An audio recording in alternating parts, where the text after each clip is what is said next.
Good morning and welcome to Graceway Church's Women's Sunday School class.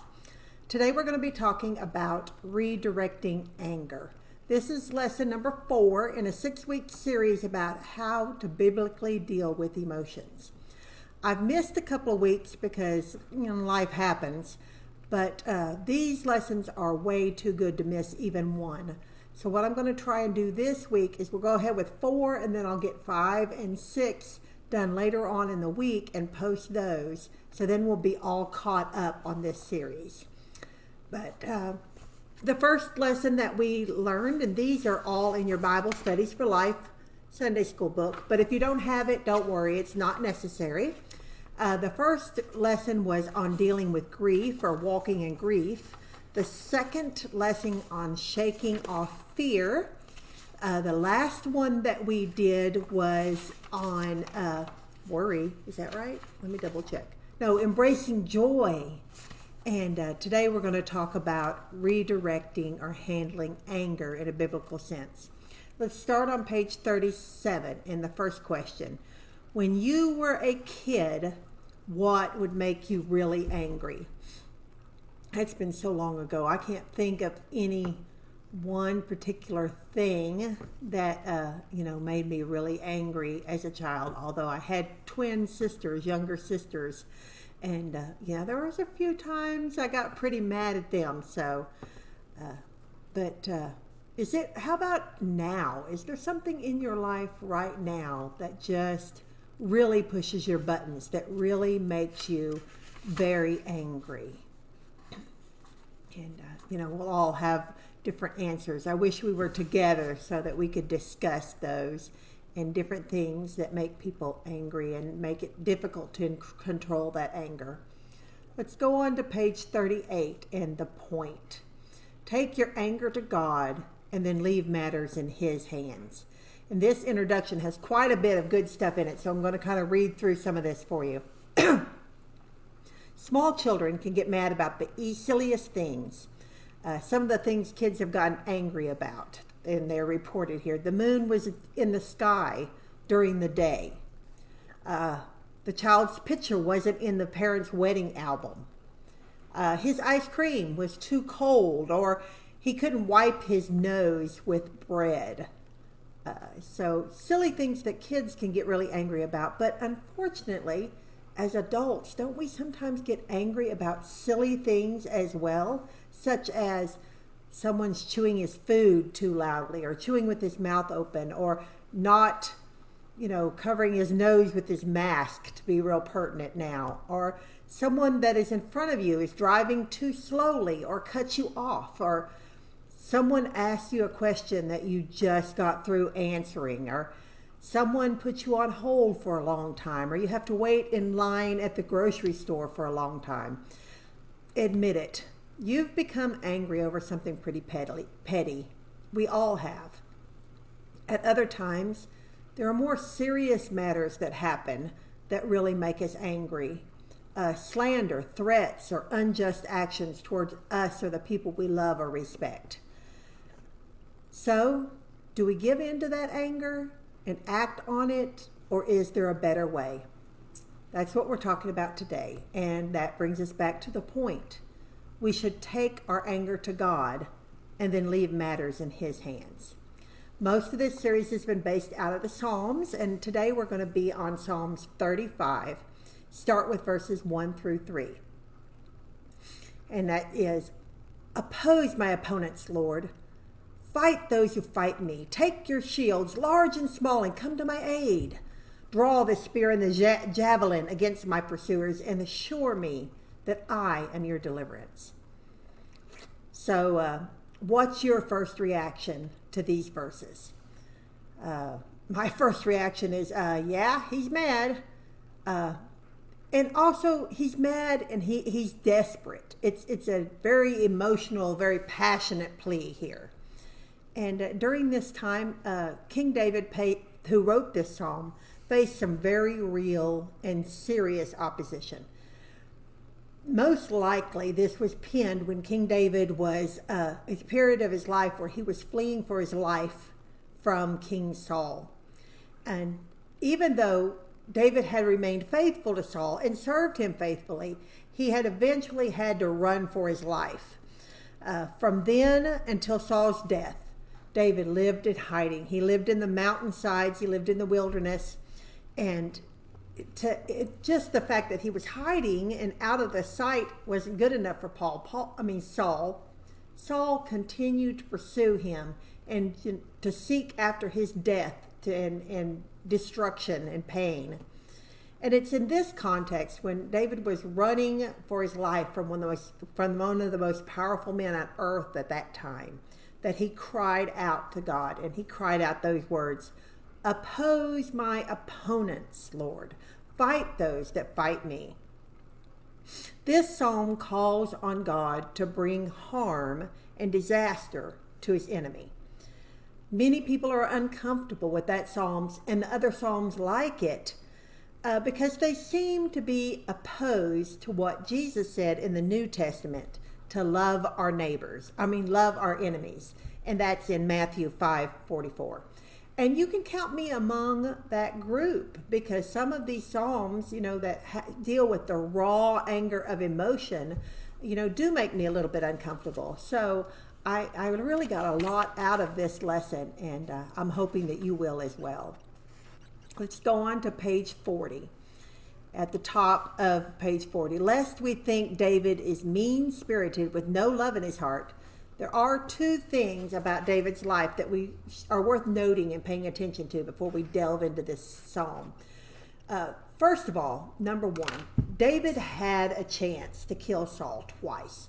He was right there and completely capable of killing Saul, the man that was trying to kill him, twice. And yet he didn't. He didn't take matters into his own hands. What he did instead was, number two, he took that matter to God. He didn't seek vengeance, he sought God. And now, with those things in mind, you can look at the psalm a little bit different. Yes, David expressed his anger and frustration, and yes, he asked God to deal with the situation and bring justice and bring punishment to his enemies. But he understood what God said in his word in Deuteronomy 32:35 and 36. Vengeance and retribution belong to me. The Lord will indeed vindicate his people. So David actually models the correct approach here in this psalm. Take the anger, take the matter, take the emotions to God and pour out your heart to God. And then, even though it says here David offered suggestions to God about what to do, he didn't do it. He didn't take it in his own hands. He prayed to God, put it in God's hands, and trusted him, and followed it up with the assurance. He said, "I am your deliverance." He wants God to be the one in control, God to be the one that delivered, God to make the ultimate decisions. And that's the model of how we should handle our anger. We're going to pick up on page 40 later down in this same psalm in verses 13 through 16. This is David continuing on. Yet when they were sick, he's talking about his enemies that he was praying about a while ago. When they were sick, my clothing was sackcloth. I humbled myself to fasting, and my prayer was genuine. I went about mourning as if for my friend or brother. I was bowed down with grief, like mourning for a mother. But when I stumbled, they gathered in glee. They gathered against me. Assailants I didn't even know tore at me and did not stop. With godless mockery, they gnashed their teeth at me. This goes on, to describe David's situation, and David's situation was very difficult. The very ones that were seeking to hurt him were the ones that he had cared about the most, the ones that he had been faithful to. Not only was he'd worked for Saul in his court and in his army, but Saul's son, Jonathan, was actually his very best friend, his closest friend in the world. So these were people that he was very close to that had turned on him. And then he describes, how he had genuinely cared for these people and genuinely tried to do seek their best, pray for them, care for them, take care of them. And yet they turned on him. And very vivid picture of that there. And when friends or families turn on us, it can be very tempting to respond in kind. The people who have the power to hurt us the worst are the people that we truly care about. So it can be tempting to lash out and to try and get back at people when we feel that kind of pain. But when Jesus spoke about loving our enemies, he said, if you love those who love you, what reward have you? Don't even the tax collectors do the same? If you greet only your brothers and sisters, what are you doing out of the ordinary? Because even the sinners, everyone is nice to people who are nice to them. People love people who love them. The mark of a true Christian, of true Christ follower, is when you love and care about and do for people who treat you badly. So when people reach out to hurt us, when people we care about turn on us, when there's a very real, deep reason to be hurt and to be angry, we are not to respond in anger or retaliation. We are to respond in love. Loving those who anger us or who seek our harm. In Romans 12:21, do not be conquered by evil, but rather conquer evil with good. So that brings us to the question number 3 on the bottom of page 41. How can we respond well? What's the correct response when we are treated unjustly by others? And I think we've answered that question in this passage, but, to repeat it, the best thing to do is to do what David did. Bring that anger, that frustration, that pain to God. Pour out your heart to him. Pray to him. But then let our words and our deeds to our enemies, to the people who have hurt us, to the people who seek ill for us, to the people who, it says here, mock us and get excited and happy about the bad things that happen to us. Yes, those people, let our words and deeds to them be loving. On page 42, we continue on in Psalms 35, now picking up in verse 17. And this is David's prayer continuing. Lord, how long will you look on? Rescue me from their ravages. Rescue my precious life from the young lions. I will praise you in the great assembly. I will exalt you among many people. David was well known as a mighty warrior. But in these verses, he appeals to God to be the warrior on his behalf. He was also appealing to God to be his advocate, his judge. He was calling out for mercy, for rescue. It's interesting to notice that, to take note of the fact that David was a mighty warrior. He was completely capable of doing something to protect himself. Often I struggle with this, and I'm sure a lot of us do. A lot of times, the times that it's easy for me to leave it in God's hands, to pray about it and leave it in his hands, are the times when I feel helpless, like there's nothing I can do.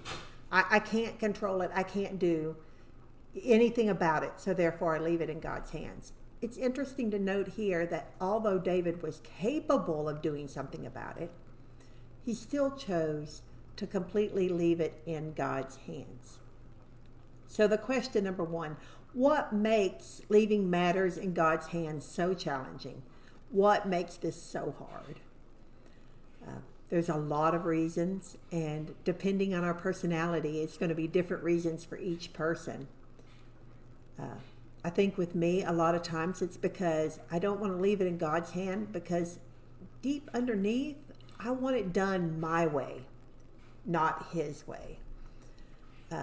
And David was kind of in that position. You remember back at the beginning of the psalm where he was like talking to God and saying, oppose my opponents, fight those that fight me, take your shields, come to my aid. He was angry, and he was saying, go get them, God, pay them back, go get them for what they've done. And that was the way that David wanted it done. But if you read the story, that's not how it happened. I mean, God let this go on for a long time. And David was in the wilderness running for his life and hiding for a long time before this came to a conclusion. So it was done God's way, not David's way.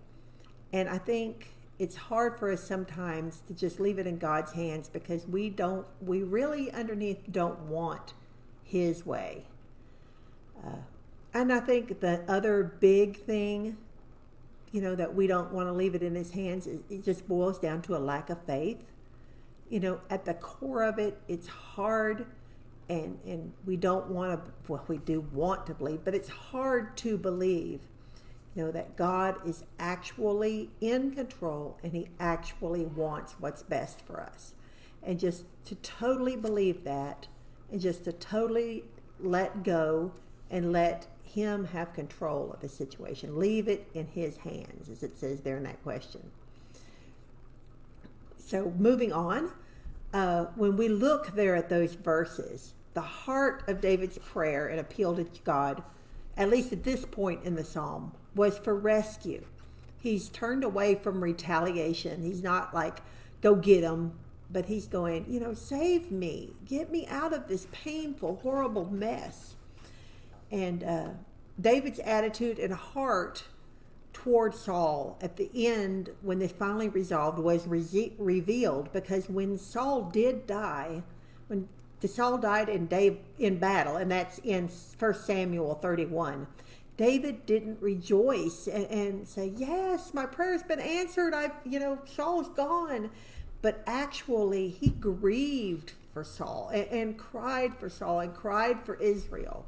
So, that reveals that, David came around to where he really had God's heart and God's love for Saul and for his enemies. We also see that David's trust in God develop here too, because here he says, I will praise you, I will exalt you. He said that while he was still in the trouble. So at the end of his prayer, even though things did not look any better, and it would be a long time before they got better, his attitude had changed. And he was no longer asking for retribution, but he was asking for deliverance. And then he went a step farther in to say, but now while I'm still in the mess, I will praise you, I will exalt you, I will thank you, I will trust you. So David expressed, that trust in God in this psalm as well. So that brings us to our final question here in this series. Why is it important to take our anger and our anguish and those emotions to God? If we'll take a look at our own life, if you'll take a look at your life, like, we all need to, like I've taken a look at my life, I think you'll have to admit, we can't handle it. We can't handle the anger and the anguish over the horrible things that happen to us and happen to the people we love here on earth. If we try to handle it, pretty soon we're going to crack. And when we crack, it's not going to be pretty. We're going to do things that are unbiblical. We're going to do things that we regret, that we shouldn't do.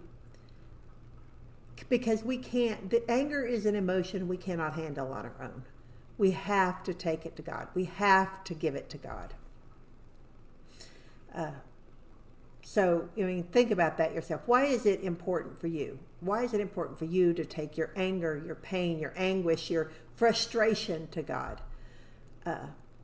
What is it doing? What are those emotions doing in your life, in your well-being, in your behavior? What are those emotions driving you to? So let's go on to page 43 because I really like this quote here by Warren Wiersbe. We may not be able to prevent other people from being our enemies.